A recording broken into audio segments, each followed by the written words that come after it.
पिछले 2 अंकों में हम लोगों ने उत्तर आधुनिकता के वैचारिक आधारों के ऊपर चर्चा की। उत्तर आधुनिकता का राजनीतिक सिद्धांत क्या है, उसका स्वरूप क्या है, इस पर भी विचार किया। और उसी संदर्भ में हमने इस बात को देखा कि जहाँ उत्तर आधुनिकता जो आधुनिकता के जो मेटा नैरेटिव्स हैं, न केवल उनको अस्वीकार करती है, बल्कि उत्तर आधुनिक राजनीति में कुछ नए मुद्दे, कुछ नए प्रश्न भी उभर के सामने आए हैं और उनके कारण कुछ नई प्रकार की विचारधाराओं का आगमन भी राजनीतिक जीवन में हुआ है। तो इन दोनों पक्षों पर और उनके कुछ आयामों पर अब हम आगे के कुछ व्याख्यानों में विचार करेंगे। आज हम लोग जो समुदायवादी राजनीतिक सिद्धांत है उसके ऊपर चर्चा करेंगे। इसका इसलिए महत्व है क्योंकि उत्तर आधुनिक राजनीतिक सिद्धांत मेटा नैरेटिव्स को, जो मॉडर्न मेटा नैरेटिव्स हैं, जो मॉडर्न आइडियोलॉजीज़ हैं, पॉलिटिकल आइडियोलॉजीज़ हैं, उनको रिजेक्ट करता है। और इसलिए जो लिबरलिज़म या जो सोशलिज़म है, जिन्होंने पिछले 2.5-3 वर्षों में यूरोप की राजनीति पर और विश्व की राजनीति पर बड़ा गहरा प्रभाव डाला है, तो स्पष्ट रूप से आज उत्तर आधुनिक राजनीति में उनके ऊपर पुनर्विचार हो रहा है, उनकी समीक्षा हो रही है, उनको इंटरोगेट किया जा रहा है। तो जो उदारवादी राजनीतिक सिद्धांत है, उस उदारवादी राजनीतिक सिद्धांत की समीक्षा की प्रक्रिया में एक जो दृष्टिकोण उभर के आया 1980 के बाद, उसको समुदायवादी राजनीतिक सिद्धांत या कम्युनिटेरियन पॉलिटिकल थियरी कहा जाता है। उदारवाद ने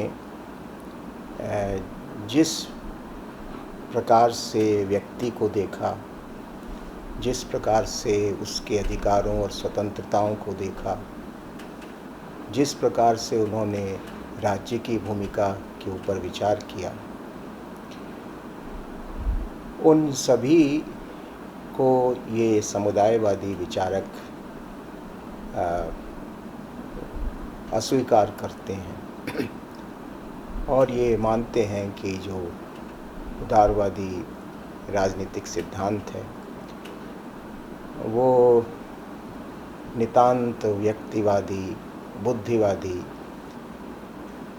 राजनीतिक सिद्धांत है और उससे हमारे सामुदायिक जीवन का काफ़ी क्षरण हुआ है। हमारे सामुदायिक जीवन के लिए वो काफ़ी प्रतिकूल सिद्ध हुआ है। तो इसलिए एक जब वो लिबरलिज़म की जो क्रिटिक है, जो कि ये कम्युनिटेरियन थिंकर्स करते हैं, वो जो उनके मूल सिद्धांत हैं लिबरलिज़म के, कि उनका इंडिविजुअल का कॉन्सेप्ट क्या है, उनका राइट्स और लिबर्टी के उनके कॉन्सेप्ट क्या हैं, स्टेट के रोल के बारे में उनका क्या कहना है, और फिर इनके कॉन्टेक्स्ट में कम्युनिटी का क्या रोल होता है, इन सब चीज़ों के ऊपर इस समुदायवादी राजनीतिक सिद्धांत में विचार किया गया है। दूसरी बात यह है कि ये जो समुदायवादी राजनीतिक सिद्धांत है, यद्यपि वो 1980 के बाद चर्चित हुआ, प्रतिष्ठित हुआ, लेकिन इस समुदायवादी दृष्टिकोण का संकेत हमें पूर्ववर्ती चिंतन में प्राप्त होता है। विद्वानों का मानना है कि जो यहूदी परंपरा है या जो ईसाई परंपरा है या जो इस्लाम धर्म है, उनकी जो मान्यताएं हैं वे इसी कम्युनिटेरियन अप्रोच से मिलती जुलती हैं, इसी प्रकार की मान्यताएं हैं। इसके अलावा जो यूनानी दार्शनिक अरस्तु है वो भी एक प्रकार से कम्युनिटी के महत्व को प्रदर्शित करता है, उसको एम्फेसाइज करता है। तो यूनानी जो नगर राज्यों की संरचना थी वही एक प्रकार से कम्युनिटी, वे एक प्रकार से कम्युनिटीज़ ही थीं, और इसको हमने यूनानी राजनीतिक चिंतन के संदर्भ में इसको देखा समझा भी है। और फिर आधुनिक काल में जो ब्रिटिश कंजर्वेटिव ट्रेडिशन है, जो इंग्लैंड की अनुदारवादी परंपरा है, ख़ास तौर से एडमंड बर्क वगैरह, वे भी इसी समुदायवादी दृष्टिकोण के पूर्वज माने जाते हैं। यद्यपि उन्होंने अनुदारवाद शब्द का प्रयोग किया है, लेकिन अनुदारवाद और समुदायवाद में काफ़ी साम्यता है, कहीं पर भेद भी है लेकिन साम्यता भी बहुत स्पष्ट है। फिर कई अन्य राजनीतिक विचारक भी, ख़ास तौर से हीगल के चिंतन में समुदायवादी जो तत्व हैं वे बड़े प्रबल हैं। रूसो के चिंतन में भी हम समुदायवादी प्रवृत्तियों को प्राप्त करते हैं। फिर एक बड़े दार्शनिक हुए मार्टिन ब्यूबर भी समुदायवादी दृष्टिकोण का संकेत करते हैं। इस तरह से 1980 से भी बहुत पहले इस प्रकार के दृष्टिकोण प्रतिपादित होते रहे हैं, और वे तर्क और वे मान्यताएं प्रतिपादित होती रही हैं जिनका कि आज के समुदायवादी विचारक उपयोग भी करते हैं और उनको समकालीन परिस्थितियों के अनुसार उनको ढालने का काम भी करते हैं, उनको एडेप्ट भी करते हैं। तो इसलिए समुदायवादी दृष्टिकोण का भी एक अपना इतिहास है, उसकी भी एक अपनी परंपरा है यूरोपीय चिंतन में। फिर दूसरी बात ये है कि इनको समुदायवादी कहा जाए, और जो लोग इसको समुदायवाद कहते हैं, कम्युनिटेरियन कहते हैं, उनके बीच में एक डिबेट है, एक समस्या है इस शब्द के प्रयोग को लेकर। क्योंकि जो समुदायवाद के संस्थापक विचारक हैं, जैसे कि चार्ल्स टेलर या जैसे कि वाल्जर या मैकेंटायर या माइकल सेंडल, ये जो बड़े प्रमुख समुदायवादी विचारक हैं, इन्होंने इस शब्द का कोई प्रयोग नहीं किया अपने चिंतन के लिए कि हम कोई समुदायवादी दृष्टिकोण का प्रतिपादन कर रहे हैं। इसलिए ये लोग समुदायवाद शब्द का प्रयोग नहीं करते। लेकिन बाद में अमेरिका में कुछ एक विचारक आए जिन्होंने इसी प्रकार की मान्यताओं के लिए समुदायवाद शब्द का प्रयोग किया, और उन्होंने भी अपना एक समुदायवादी दृष्टिकोण प्रतिपादित किया। ख़ास तौर से एमिटाई एड्जियोनी नाम के जो विचारक हैं अमेरिका के, उन्होंने अपनी धारणा को रिस्पॉन्सिव कम्युनिटेरियनिज्म कहा। तो उन्होंने स्पष्ट रूप से समुदायवाद शब्द का प्रयोग किया है। इसके अतिरिक्त एक अन्य प्रमुख समुदायवादी विचारक हैं सेल्ज़निक, जिन्होंने द मॉरल कॉमनवेल्थ के नाम से एक प्रसिद्ध पुस्तक की रचना की है। सेल्ज़निक जो शब्द प्रयोग करते हैं, जो पद प्रयोग करते हैं, वो है कम्युनिटेरियन लिबरलिज्म, समुदायवादी उदारवाद। उनका ये कहना है कि हम लोग मूलतः उदारवादी हैं, लेकिन उदारवादी चिंतन में इंडिविजुअलिटी और रेशनैलिटी को जो ओवर एम्फेसाइज किया गया और उसके कारण जो दृष्टिकोण में एक बड़ा असंतुलन पैदा हो गया, उसको तो हम दुरुस्त करना चाहते हैं, ठीक करना चाहते हैं। और उसको दुरुस्त करने का तरीका ये है कि हम कम्युनिटी और कम्युनिटी की जो बौद्धिक नैतिक परंपरा है उसकी महत्ता को वापस लाएं। तो इसलिए उदारवाद की मूल मान्यताओं में हमारा विश्वास होते हुए भी उदारवाद में जो मिल की वजह से या बेंथम की वजह से या अन्य विचारकों की वजह से जो डिस्टॉर्शंस पैदा हो गए, जो परवर्जन्स पैदा हो गए और व्यक्ति और समाज के संबंध को लेकर एक बहुत ही फिक्शनल, एक बड़ा काल्पनिक चित्र जो पेश कर दिया गया, उसका सुधार करने के लिए, उसको रेक्टिफाई करने के लिए हम काम कर रहे हैं। और इसलिए हम अपने को लिबरल ही मानते हैं, लेकिन ऐसे लिबरल जो कि कम्युनिटेरियन है। तो इसलिए सेल्ज़निक ने कम्युनिटेरियन लिबरलिज्म शब्द का प्रयोग किया। तो ये तीन चीज़ें हैं कि एक तरफ तो चार्ल्स टेलर या वाल्जर जैसे विचारक इस शब्द का बिल्कुल ही प्रयोग नहीं करते। वो कहीं कोई इस तरह का क्लेम नहीं करते कि हम जो दृष्टिकोण प्रतिपादित कर रहे हैं वो समुदायवादी है। दूसरी तरफ मिडज़ोई हैं जो कि कहते हैं कि नहीं, हम लोग कम्युनिटेरियंस हैं और हमारा जो कम्युनिटेरियनिज़म है वो रिस्पॉन्सिव कम्युनिटेरियनिज़म है। और तीसरी तरफ सेल्ज़निक जैसे विद्वान हैं जो कि एक तरह की एक एपोलॉजी देते हैं कि भाई हम लोग वैसे तो लिबरल्स हैं, लेकिन किस कारण से अपने लिबरलिज़म को कम्युनिटेरियन लिबरलिज़म कहते हैं।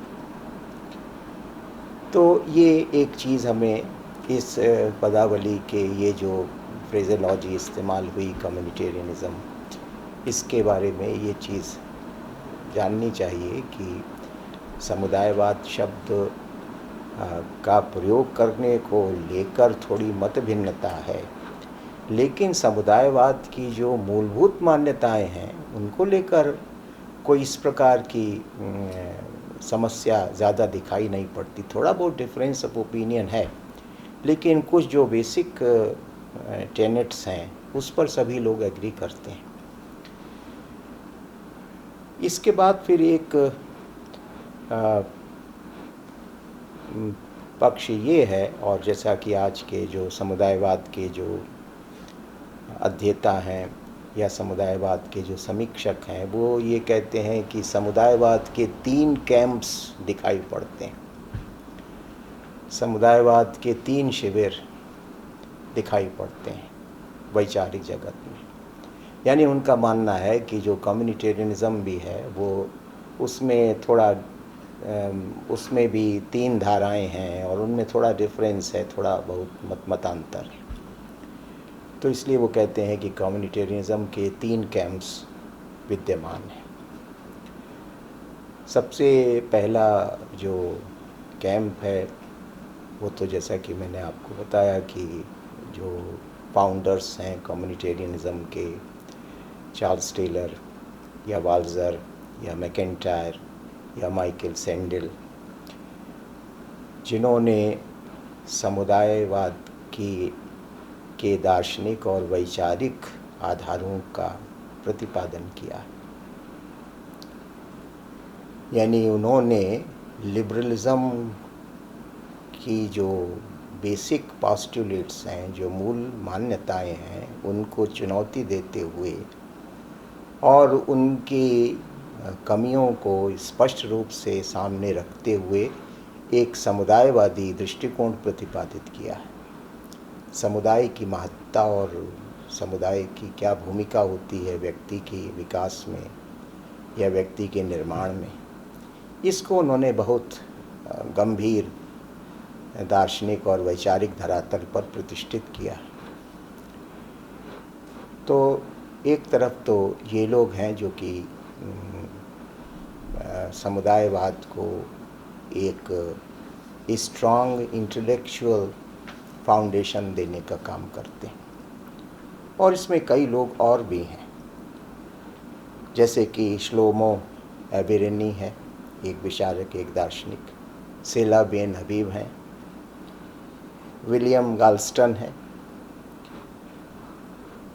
और फिलिप स्लेज़निक है, जिसका कि अभी हमने उल्लेख किया।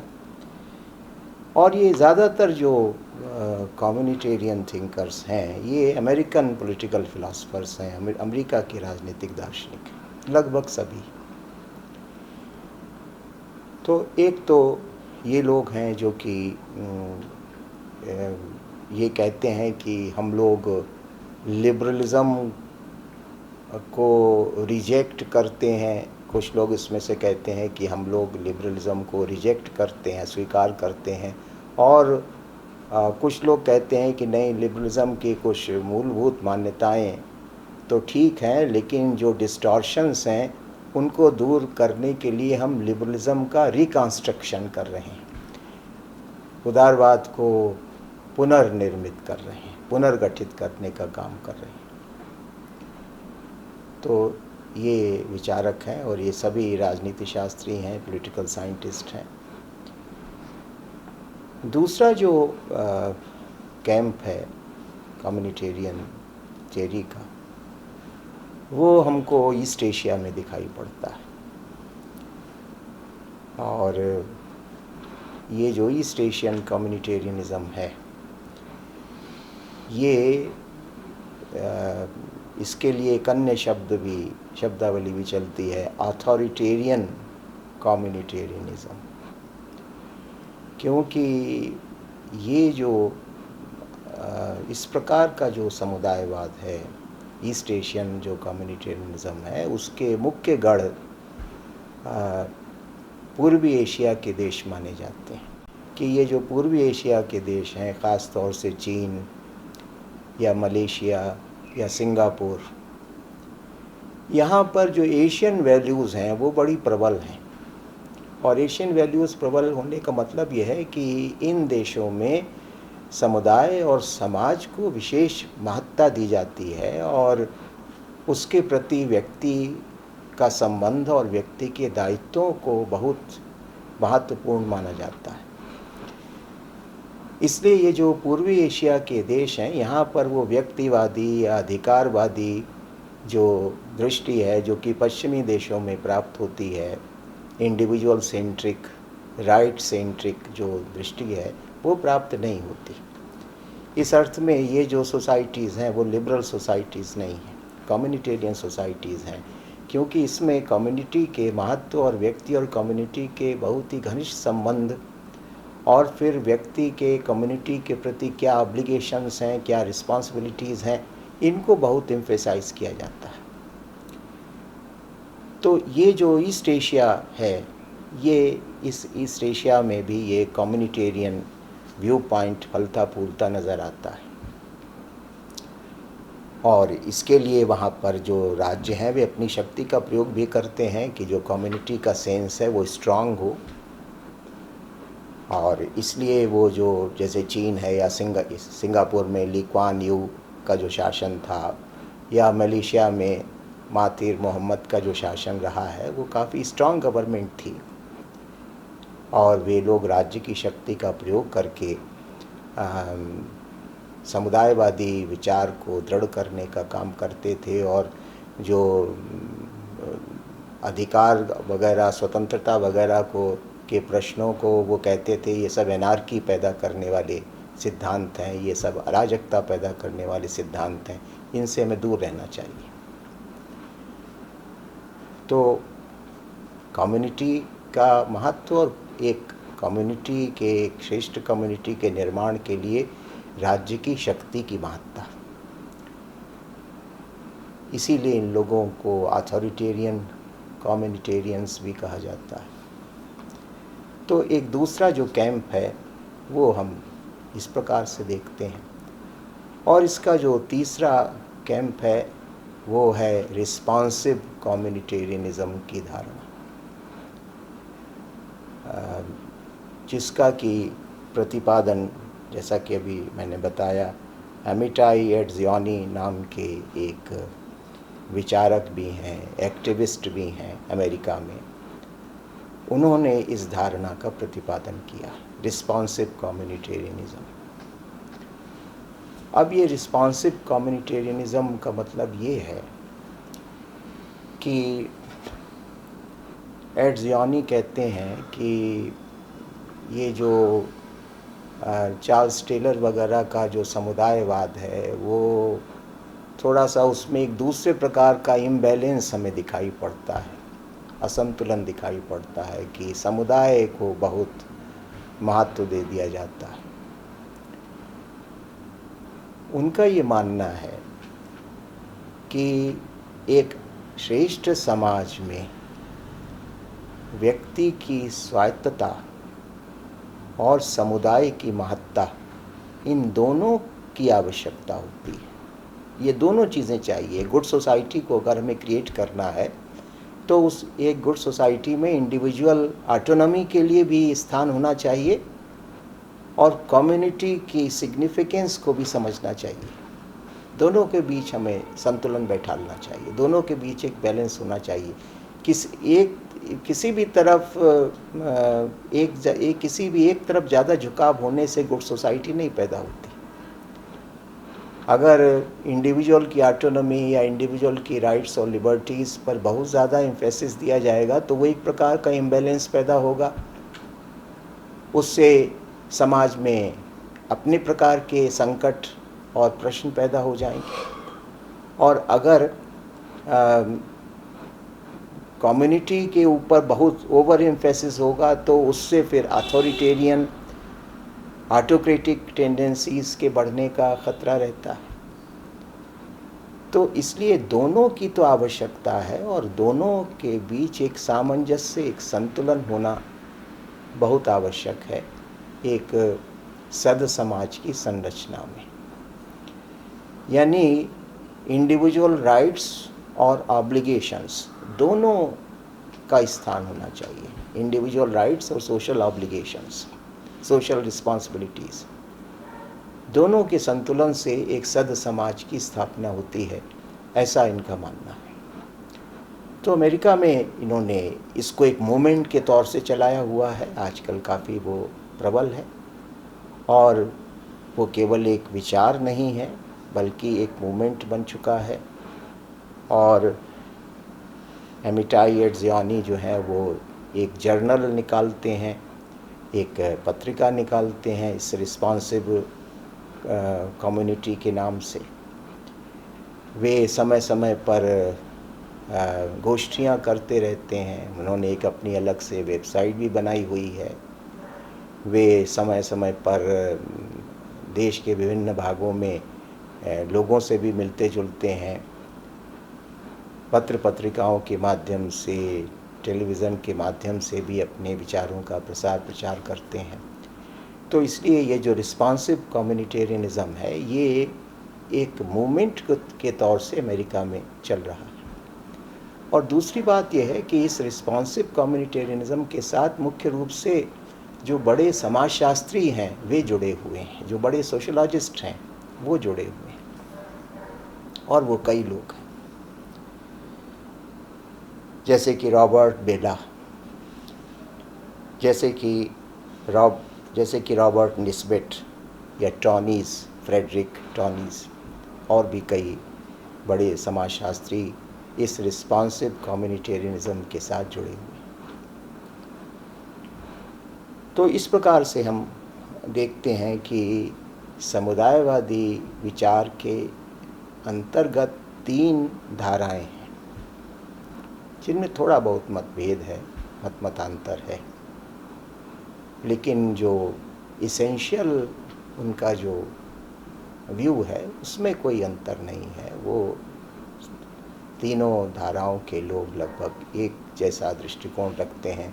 समुदाय की महत्ता और व्यक्ति और समुदाय के अंतर संबंध को लेकर कोई विशेष दुविधा नहीं है।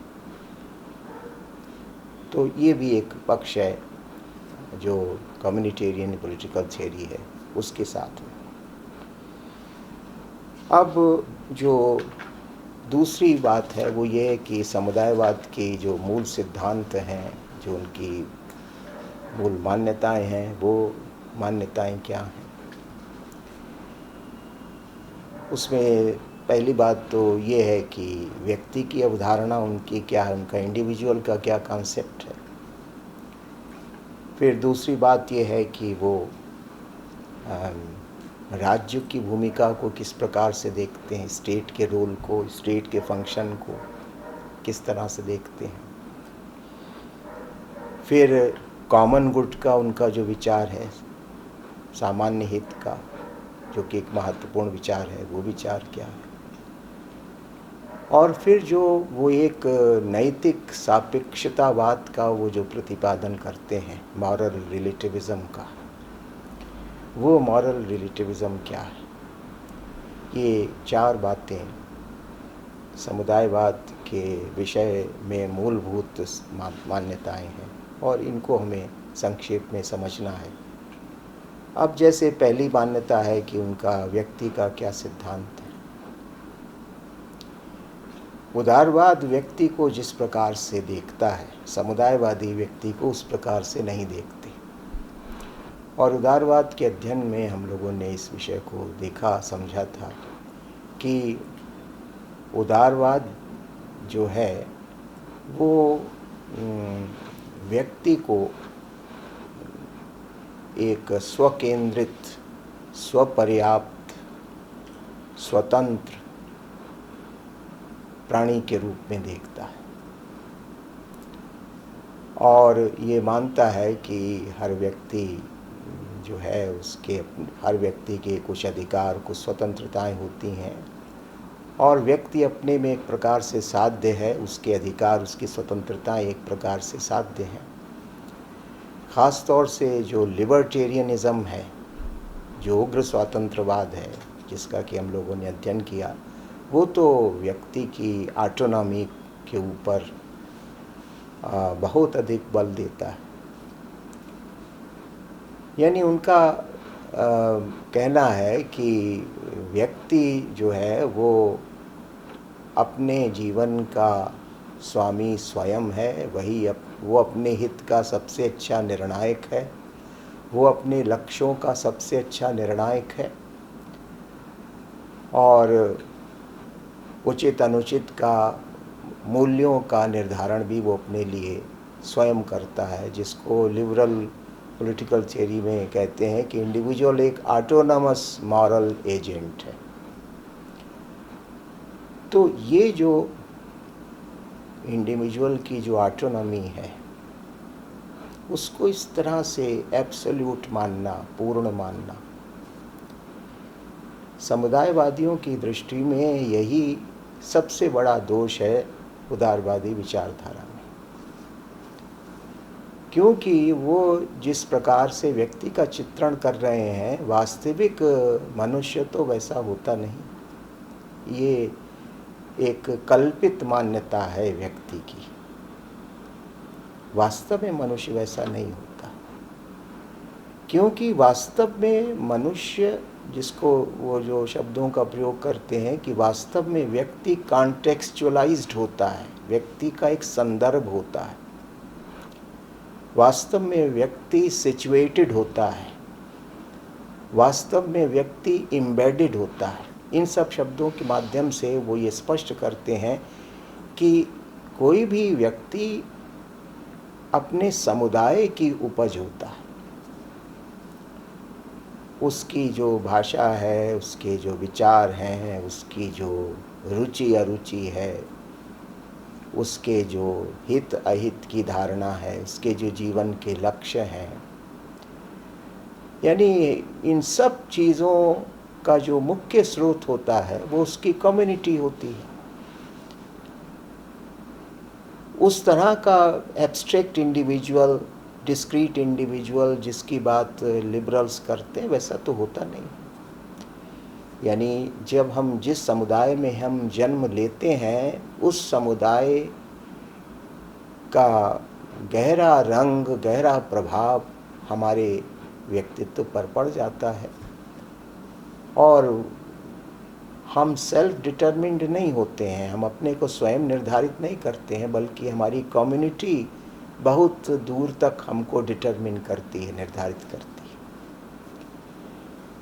और इसको जो समुदायवादी विचारक कहते हैं कि भाई और हर कम्युनिटी का अपना विशिष्ट स्वरूप होता है, इसलिए व्यक्तियों का भी सब, एक कम्युनिटी के व्यक्ति का एक विशिष्ट स्वरूप होता है, उसकी अपनी एक भाषा होती है, एक जीवन दृष्टि होती है, अपनी रुचि अरुचि होती है। तो दूसरी कम्युनिटी का दूसरे प्रकार का होता है। जैसे कि वो कहता है कि जो फ्रेंच मैन है वो एक प्रकार का होगा, जो जर्मन है वो दूसरे प्रकार का होगा। इसलिए इंडिविजुअल शब्द का प्रयोग करने का कोई मतलब नहीं है, क्योंकि इंडिविजुअल जैसी कोई चीज़ नहीं होती है। आप फ्रेंच हैं, इटालियन हैं, जर्मन हैं, इंडियन हैं, बंगाली हैं, तमिल हैं, गुजराती हैं, ये आपकी आइडेंटिटी बनती है। इंडिविजुअल होना ये कोई एब्स्ट्रैक्ट आइडेंटिटी जैसी इस तरह की इस चीज़ का कोई मतलब नहीं। तो एक तो वो ये कहते हैं कि व्यक्ति,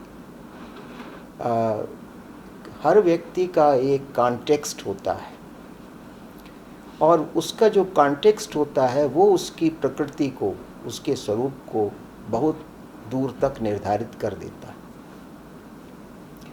हमारी अपनी चॉइस, हमारे अपने डिसीजंस थोड़े से ही होते हैं।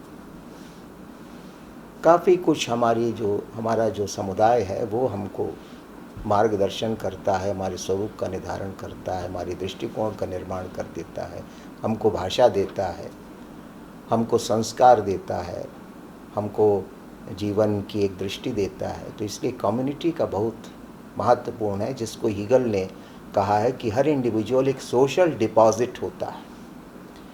हर व्यक्ति के अंदर उसका समुदाय विद्यमान होता है, वो एम्प्टी नहीं होता है। जैसे रॉल्स वगैरह ने कहा कि ओरिजिनल पोजीशन में जो उसने, और जिस रॉल्स के ही सिद्धांतों की ये समुदायवादी मुख्य रूप से आलोचना करते हैं कि जैसे ओरिजिनल पोजीशन में जिस व्यक्ति की वो कल्पना करता है रॉल्स, उस तरह का तो कोई होता नहीं।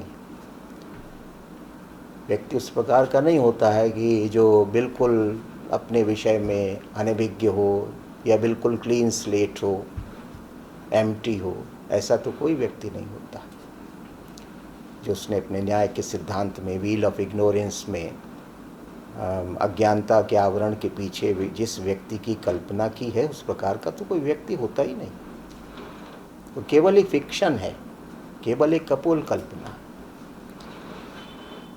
तो इसलिए एक तो ये कहते हैं कि जो लिबरल कॉन्सेप्ट है, ख़ास तौर से लिबर्टेरियंस ने जिस एक्सट्रीम इंडिविजुअलिज्म का प्रतिपादन किया, वो बिल्कुल स्वीकार नहीं किया जा सकता, क्योंकि इस प्रकार का इंडिविजुअलिज्म न तो स्वयं व्यक्ति के हित में है, क्योंकि इस प्रकार का इंडिविजुअलिज्म व्यक्ति को इतना ईगोइस्टिक बना देता है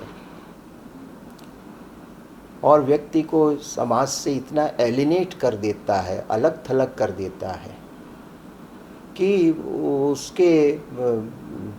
उसका जीवन बिल्कुल रस विहीन, तत्व विहीन हो जाता है।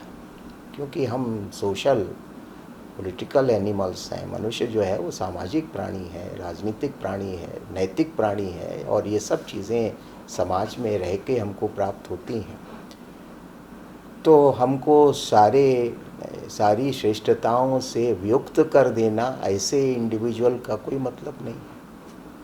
ऐसा इंडिविजुअलिज्म तो होता भी नहीं है, और वो सम्यक दृष्टि भी नहीं है।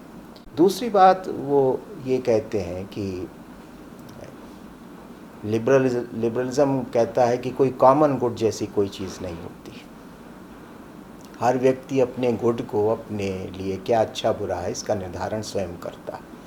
और जब सोसाइटी में जो चीज़ आती है वो एग्रीगेट तो आ सकता है, लेकिन कॉमन गुड जैसी कोई चीज़ नहीं होती। ऐसा कोई कॉमन गुड नहीं होता जिसमें हम सब पार्टिसिपेंट्स होते हैं, जिसमें हम सब भागीदार होते हैं, ऐसा लिबरलिज्म मानता है। लेकिन समुदायवाद कहता है कि बिना कॉमन गुड के तो किसी भी व्यक्ति या किसी भी समाज की कोई नैतिक अवधारणा, कोई सार्थक अवधारणा बन ही नहीं सकती। हर समुदाय का, हर समाज का एक अपना जीवन दर्शन होता है, उसकी एक जीवन की अपनी दृष्टि होती है, और वो जीवन दर्शन, वो जीवन की दृष्टि उसके सभी लोगों में व्याप्त होती है जन्मजात रूप से। कभी कभी कुछ लोग उससे डेविएशन कर जाएं, वो एक अलग बात है, लेकिन ये जो जीवन की दृष्टि है ये हमको जन्मजात रूप से प्राप्त होती है। हमारी कौन सी वैल्यूज़ हमारी सोसाइटी मानती है, कौन सी वैल्यूज़ नहीं मानती, क्या आइडियल्स हैं, क्या डूज़ एंड डोंट्स हैं, क्या हमारे समाज में करना अच्छा माना जाता है, क्या करना अच्छा नहीं माना जाता। तो ये जो पूरा एक वैल्यू सिस्टम है, आइडियल्स हैं, विज़न है, ये पूरी विज़न एक कम्युनिटी की होती है जिसमें हम सब लोग हिस्सेदारी करते हैं, शेयर करते हैं, और इस तरह से वो हमको कम्युनिटी से मिलती है और उसी विज़न या उसी वैल्यू सिस्टम या उन्हीं आइडियल्स के बेसिस पर हम विचार करते हैं, सोचते हैं, आगे बढ़ते हैं कि जहाँ कहीं आवश्यकता पड़ती है उसमें संशोधन भी कर लेते हैं। इसलिए कॉमन गुड अपने आप में एक अलग चीज़ है। ऐसा नहीं है कि हर व्यक्ति के हर जो इंडिविजुअल गुड को जोड़ दीजिए तो कॉमन गुड बन जाए, ऐसा वो नहीं मानते। उनका ये मानना है कि जो रूसो की टर्मिनोलॉजी है कि सबकी विल को जोड़ के विल ऑफ ऑल तो बन सकती है, लेकिन जर्नल विल नहीं बन सकती। ये जो डिस्टिंक्शन रूसो ने किया है विल ऑफ ऑल और जर्नल विल का, तो वही बात यहाँ पर भी है कि इंडिविजुअल गुड्स का एग्रीगेशन कॉमन गुड नहीं होता है। कॉमन गुड एक अपने में उसकी एक सत्ता है,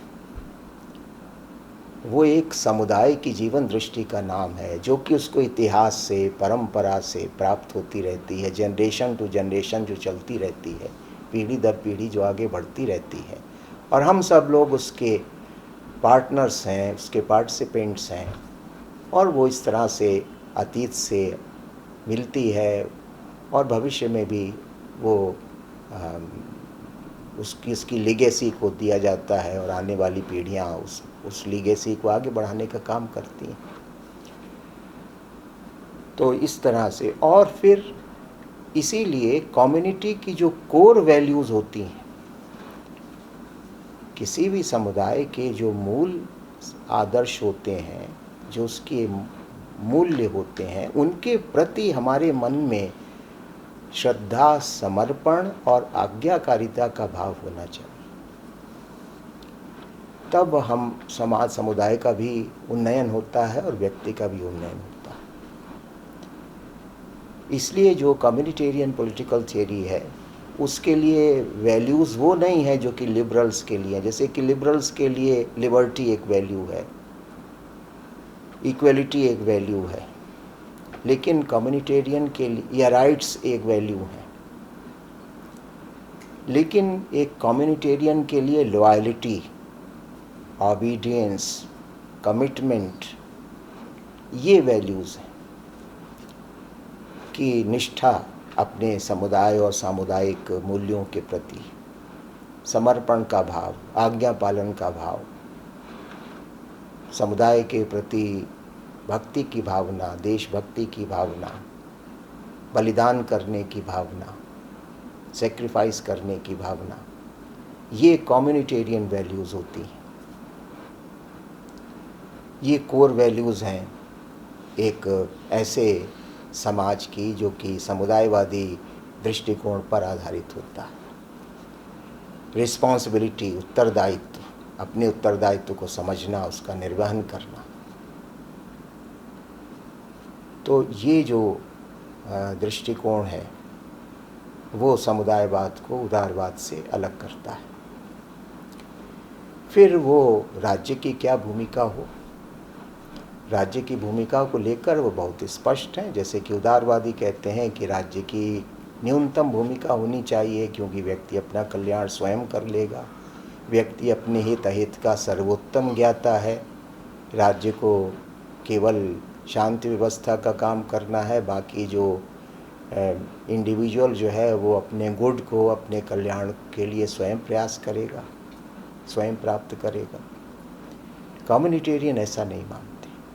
उनका ये कहना है कि जो राज्य होता है वो कम्युनिटी और कम्युनिटी के वैल्यू सिस्टम का, उसके मॉरल सिस्टम का, उनकी हिस्ट्री का, उनकी ट्रेडिशन का प्रोटेक्टर होता है, संरक्षक होता है। यानी राज्य की संस्था के द्वारा कम्युनिटी अपनी आइडेंटिटी को मेंटेन रखती है। राज्य अपने कानूनों के द्वारा, अपने शासन तंत्र के द्वारा समुदाय के स्वरूप को बनाए रखने में सहायता करता है। इसलिए राज्य की बहुत बड़ी भूमिका है कम्युनिटेरियन पॉलिटिकल थ्योरी में। न केवल कम्युनिटी की कल्चरल, हिस्टोरिकल, सोशल आइडेंटिटी को मेंटेन रखना है, बल्कि उसको प्रमोट भी करना है कि जो समुदाय की सांस्कृतिक पहचान है, ऐतिहासिक पहचान है, उनकी सामाजिक एकता जो है, सोशल जो सॉलिडेरिटी है, उसको न केवल प्रिजर्व करना है बल्कि उसको प्रमोट भी करना है, उसकी रक्षा भी करनी है, उसकी संवर्धन भी करना है, नागरिकों को उन कॉमन वैल्यूज़ में उनको एजुकेट करना है। ये एक राज्य की भूमिका है। बाकी जो दूसरे काम हैं लॉ एंड ऑर्डर के या दूसरे, वो तो करने ही करने हैं, लेकिन स्टेट का एक कल्चरल रोल है, एक एजुकेशनल रोल है अपने समुदाय में, अपने समाज में। तो इसलिए राज्य को वे एक बहुत ही महत्वपूर्ण नैतिक समुदाय मानते हैं। लिबरलिज्म में स्टेट को एक लीगल एंगल से ही देखा गया, लेकिन जो कम्युनिटेरियन पॉलिटिकल थ्योरी है और इसी तरह से जो आइडियलिस्ट पॉलिटिकल थ्योरी है या जो कंजर्वेटिव पॉलिटिकल थ्योरी है, ये सब लोग स्टेट को एक मॉरल एसोसिएशन के तौर से देखते हैं। वो केवल एक लीगल एसोसिएशन नहीं है, बल्कि एक मॉरल एसोसिएशन है, बल्कि ये सुप्रीम मॉरल एसोसिएशन है। और उसके तत्वावधान में दूसरे जो छोटे बड़े संगठन हैं, समुदाय हैं, वे सब काम करते हैं, चलते हैं। तो इसलिए हम देखते हैं कि जो कम्युनिटेरियन पॉलिटिकल थ्योरी है उसमें राज्य को काफ़ी महत्ता प्रदान की गई है, और इसलिए राज्य की भूमिका, उसका कार्यक्षेत्र भी विस्तृत हो जाता है। उस तरह का नहीं रहता जैसा कि उदारवादी राजनीतिक चिंतन में।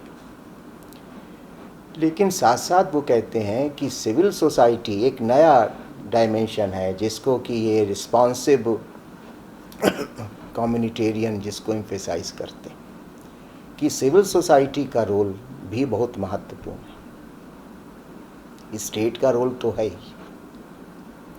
लेकिन जो नागरिक समाज है वो भी लोगों को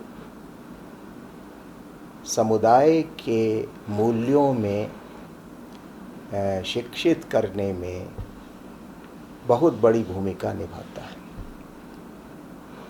स्टेट की तो भूमिका है ही, लेकिन जो सिविल सोसाइटी है उसमें जैसे फैमिली है, शिक्षा संस्थाएं हैं, धार्मिक संस्थाएं हैं, ये भी लोगों को अपने समुदाय के साथ एकाकार करने में, इंटीग्रेट करने में और उसके मूल्यों मान्यताओं के अनुसार जीवन जीने में उनको शिक्षित करते हैं, उनको आकर्षित करते हैं। कुछ कम्युनिटेरियन थिंकर्स का कहना है कि ये एक फ़र्क है जो ईस्ट एशियन कम्युनिटेरियनिज़म है और जो अमेरिकन कम्युनिटेरियनिज़म है, यानी ये जो रिस्पॉन्सिव कम्युनिटेरियनिज्म है, इसमें एक भेद यहीं पर है, क्योंकि वो तो सारी जिम्मेदारी स्टेट को दे देते हैं और इसलिए उसका कुछ कैरेक्टर ऑथोरिटेरियन हो जाता है कि कम्युनिटी वैल्यूज़ को प्रमोट करने में स्टेट का बहुत बड़ा रोल दे देते हैं। स्टेट हमेशा फोर्स और कंपल्शन से काम करता है, इसलिए स्टेट के ऑथोरिटेरियन होने की गुंजाइश है बराबर। लेकिन इसी ख़तरे को कम करने के लिए जो ये रिस्पॉन्सिव कम्युनिटेरियनिज्म के जो प्रतिपादक हैं वो कहते हैं कि सब चीज़ राज्य पर नहीं छोड़ी जा सकती, वो उचित भी नहीं होगा, बल्कि सिविल सोसाइटी को भी अपनी भूमिका समुदाय की संस्कृति और समुदाय के स्वरूप की रक्षा करने और उसका संवर्धन करने में निभानी चाहिए। इसलिए जो समुदायवादी दृष्टिकोण है उसमें स्टेट और सिविल सोसाइटी दोनों का रोल माना जाता है। दोनों कम्युनिटेरियन वैल्यूज़ को प्रमोट करने के इंस्ट्रूमेंट्स हैं। कभी इनका काम महत्व, इतनी इनकी भूमिका ज़्यादा हो सकती, कभी इनकी हो सकती, ये तो हो सकता है। इतना तो समाज, हर समाज में अलग अलग प्रकार से चीज़ें हो सकती हैं, लेकिन यह है कि रोल दोनों का इम्पॉर्टेंट है। और अंतिम बात यह है कि समुदायवाद एक नैतिक सापेक्षता के सिद्धांत का प्रतिपादन करता है। नैतिक सापेक्षता या मॉरल रिलेटिविज्म का मतलब ये है कि, और यहीं पर रॉल्स की आलोचना भी करते हैं जो ख़ास तौर से वाल्जर वगैरह, वो कहते हैं कि एक दोष उदारवादी राजनीतिक सिद्धांत में ये भी है कि वो कुछ वैल्यूज़ को यूनिवर्सल मानते हैं। यूनिवर्सल इस सेंस में कि जैसे कि रॉल्स ने जस्टिस को एक यूनिवर्सल उसको एक कॉन्सेप्ट दिया और कहा कि हर समाज में बस यही होना चाहिए। ये जो हमने कॉन्सेप्ट दिया जस्टिस का, वही एकमात्र कॉन्सेप्ट है और हर समाज को इसको अडॉप्ट करना चाहिए और वहाँ उनके यहाँ न्याय स्थापित हो जाएगा। उनका ये कहना है कि जैसा, और जो कि पोस्ट मॉडर्न थिंकिंग का एक बुनियादी सिद्धांत है कि कोई भी कॉन्सेप्ट या कोई भी आइडिया या कोई भी थियरी यूनिटरी नहीं होती, बल्कि हर कॉन्सेप्ट पर्टिकुलर होता है, विशिष्ट होता है, प्लूरल होता है। और यहाँ पर वो कहते हैं कि ख़ास तौर से वाल्जर कहते हैं कि जो जस्टिस है वो एक प्लूरल कॉन्सेप्ट है, पर्टिकुलर कॉन्सेप्ट है, यूनिटरी नहीं है, यूनिवर्सल नहीं है। यानी हर समाज न्याय को अपने तरीके से देखता और परिभाषित करता है, स्वतंत्रता को अपने तरीके से देखता और परिभाषित करता है।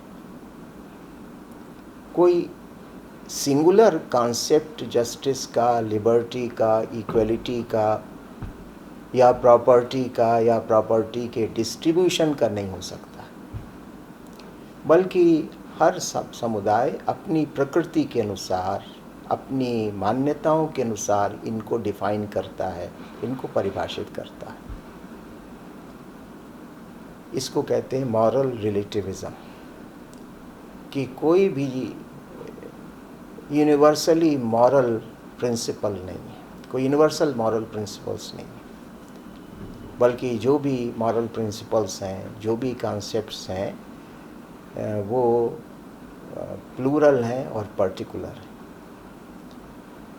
और वाल्जर ने इस दृष्टि से न्याय के सिद्धांत की व्याख्या की है और रॉल्स को क्रिटिसाइज़ करते हुए उसने न्याय के सिद्धांत की व्याख्या की है कि जो रॉल्स का सिद्धांत है वो इसलिए भ्रामक है क्योंकि जस्टिस का कोई यूनिवर्सल कॉन्सेप्ट नहीं होता। जस्टिस के जो भी कॉन्सेप्ट होंगे वो हर समाज में न्याय को अपने अपने तरीके से देखा और परिभाषित किया जाएगा। इस संदर्भ में वाल्जर ने भारत का भी उल्लेख किया है कि यहाँ पर न्याय के प्रश्न को अपने तरीके से इसके ऊपर विचार किया गया। तो इसलिए जो समुदायवादी दृष्टिकोण है उसमें हमको एक नैतिक दृष्टि से एक सापेक्षता दिखाई पड़ती है और ये जो रिलेटिविज़म है वो उत्तर आधुनिकता की ही विशेषता है और इसलिए समुदायवादी चिंतन में भी अगर हमें ये प्राप्त होता है तो वो भी समीचीन ही है, उपयुक्त ही है। तो इस आधार पर हम समुदायवाद की कुछ मूलभूत मान्यताओं की व्याख्या कर सकते हैं। सारांश ये है कि समुदायवाद एक डिकंस्ट्रक्शन है लिबरलिज्म का, या विशेष तौर से लिबर्टेरियनिज्म का, क्योंकि जो उदारवाद या उग्र स्वतंत्रतावाद ने जिन मान्यताओं को प्रतिपादित किया, उन मान्यताओं को वो डिकंस्ट्रक्ट करते हैं और फिर दूसरी अपनी मान्यताओं को एक काफ़ी व्यापक फलक पर और विशिष्टता का, बहुलता का ध्यान रखते हुए वे उसका प्रतिपादन करते हैं। इस प्रकार से हम कह सकते हैं कि उत्तराधुनिक काल की एक प्रमुख उभरती हुई महत्वपूर्ण जो विचारधारा है वो समुदायवाद है।